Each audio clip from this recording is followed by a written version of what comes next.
आइए मेरे दोस्तों, आपका स्वागत है हमारे YouTube चैनल पर। सभी के मंगल की कामना करते हुए, ईश्वर को प्रणाम करते हुए, गुरुजनों को प्रणाम करते हुए आगे चर्चा शुरू करते हैं।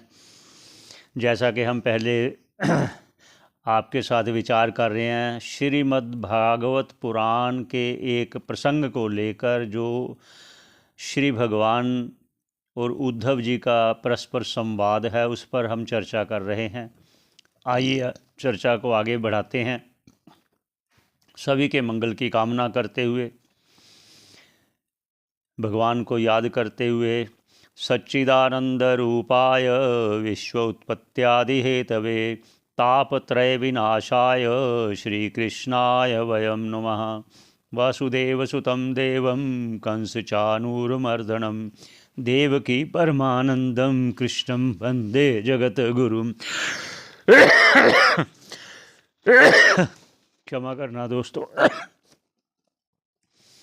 अब आगे क्या है, भगवान जी से उद्धव जी ने जब पूछा कि मुझे ये समझा कर कहिए कि ये जो प्रकृति है ये जड़ है, जो पुरुष है वो चेतन है, तो ये दोनों का मिलन कैसे हो गया। और आपको जो जानते हैं वो बहुत विरला इस दुनिया में मिलते हैं, और जो नहीं जानते वो आपको कैसे जाने। इस विषय को आगे बढ़ाते हुए उद्धव जी क्या कहते हैं उस पर चलते हैं सीधा। क्षमा कर। उद्धव उवाच, ये वहीं से आगे प्रसंग लिया है। एकादश स्कंद है, 22वां अध्याय है, और ये 34 श्लोक नंबर है। उद्धव उवाच, त्वत्तः परावृत्तधियः स्वकृतैः कर्मभिः प्रभो उच्चवच्चान यथा देहान गृह्णन्ति विसर्जन्ति च।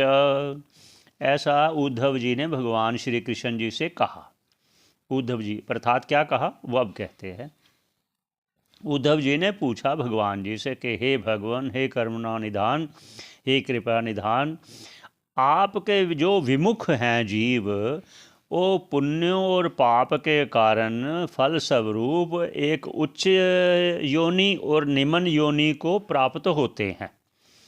अर्थात देव योनि से पशु योनि तक जितनी भी योनियां हैं, वो जितना जितना पुण्य होगा उतनी उतनी उन्नत वाली वो योनि को ग्रहण करते हैं, और जितने पाप कर्म ज़्यादा होते हैं वो उतनी उतनी निम्न योनि को प्राप्त करते हैं।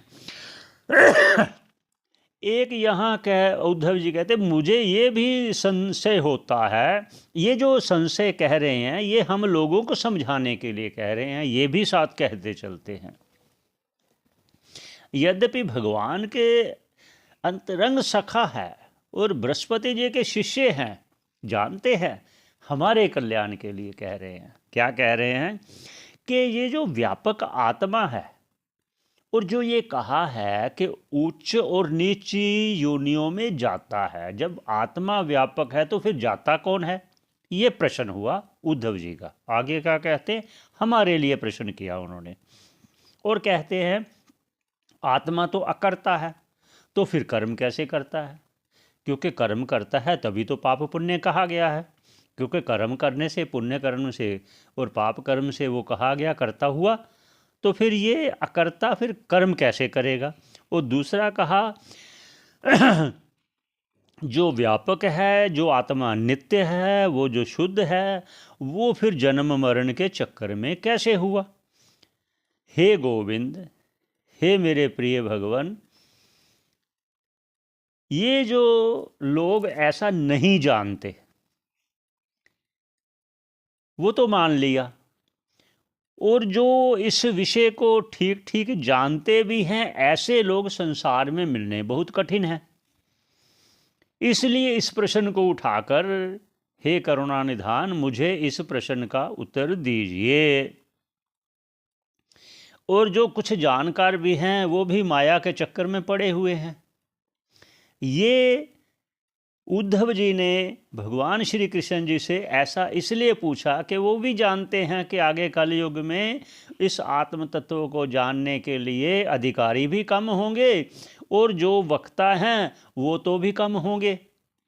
क्योंकि अगर जो वक्ता है, जो ज्ञानी है, जो आत्म तत्व वेत्ता है, वो जब जान गया तो उसके लिए प्रारब्धवश ऐसा संयोग होगा तो वो अपने शिष्यों को बताएगा, अधिकारी को। इसलिए अधिकारी भी तो कम है और वक्ता भी कम है।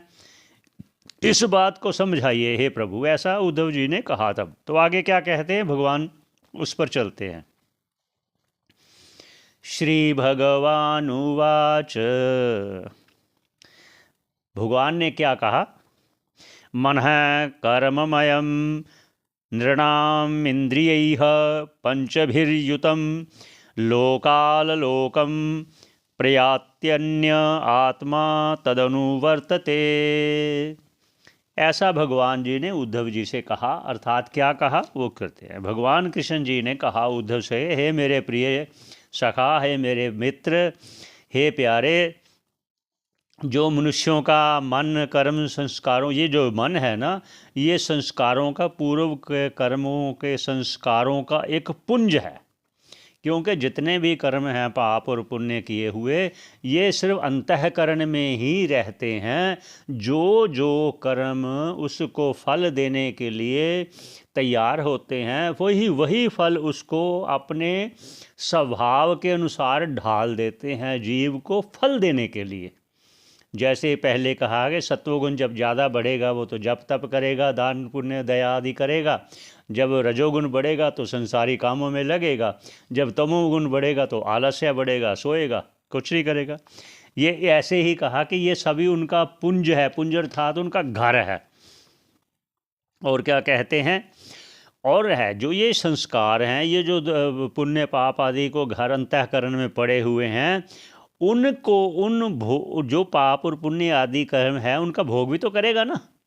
तो उनको भोग भुगवाने के लिए ये इंद्रियां बना दी। क्या 5 ज्ञान इंद्रियां बना दिया।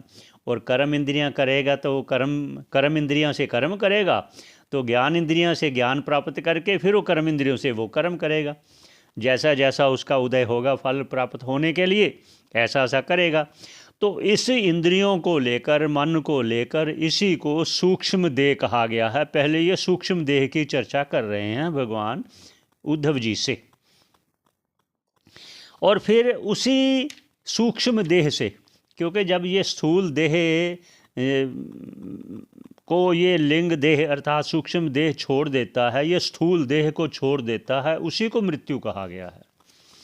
लेकिन लिंग देह अर्थात सूक्ष्म देह जब तक जीते जी कोई भी जीव जो है इसको अपने से भिन्न नहीं जान लेता, तब तक ये सूक्ष्म देह रहता है और अन्य अन्य योनियों में भरमाता रहता है जीव को।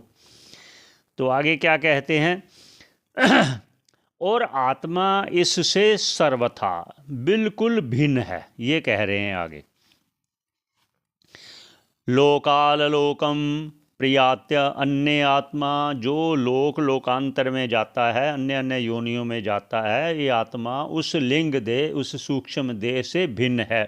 ऐसा भगवान जी ने कहा उद्धव जी से। और आगे क्या कहते हैं उस पर चलते हैं।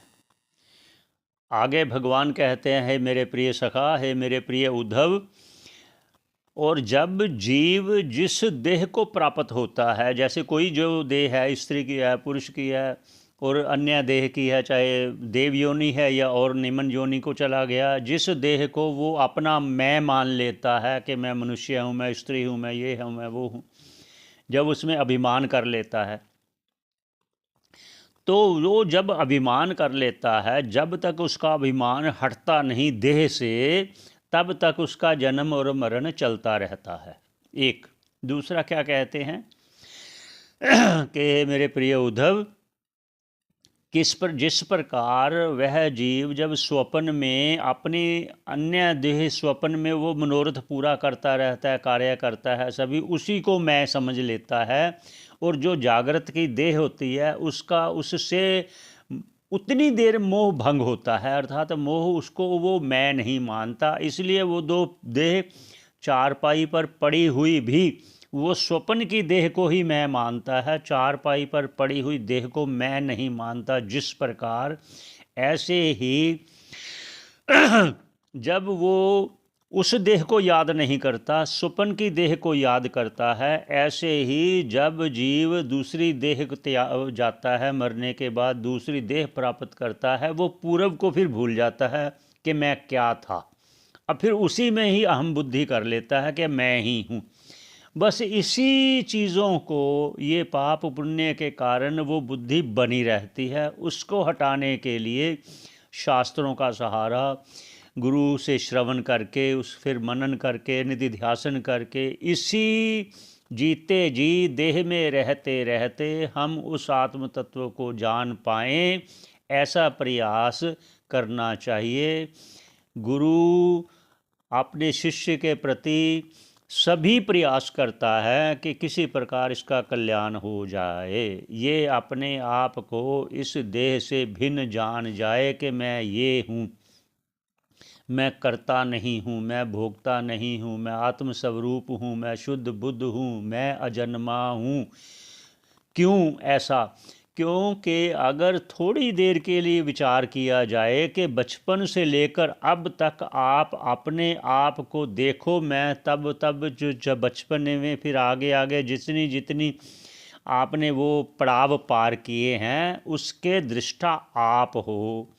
ये शरीर दृश्य है, ये शरीर बदलता रहा है, लेकिन आप नहीं बदले। इस भाव को जानते हुए आपका अभ्यास बना रहना चाहिए कि मैं इस देह से बिल्कुल भिन्न हूँ, ये देह मैं नहीं हूँ, मैं इसका दृष्टा हूँ। इसी आत्म तत्व को जानने का प्रयास करना चाहिए। वही भगवान जी कह रहे हैं आगे फिर बता रहे हैं भगवान के, हे मेरे प्रिय उद्धव, इसका मैं और आपको थोड़ा सा विस्तार से बताता हूँ। पहले उच्चारण कर लेते हैं, फिर करते हैं।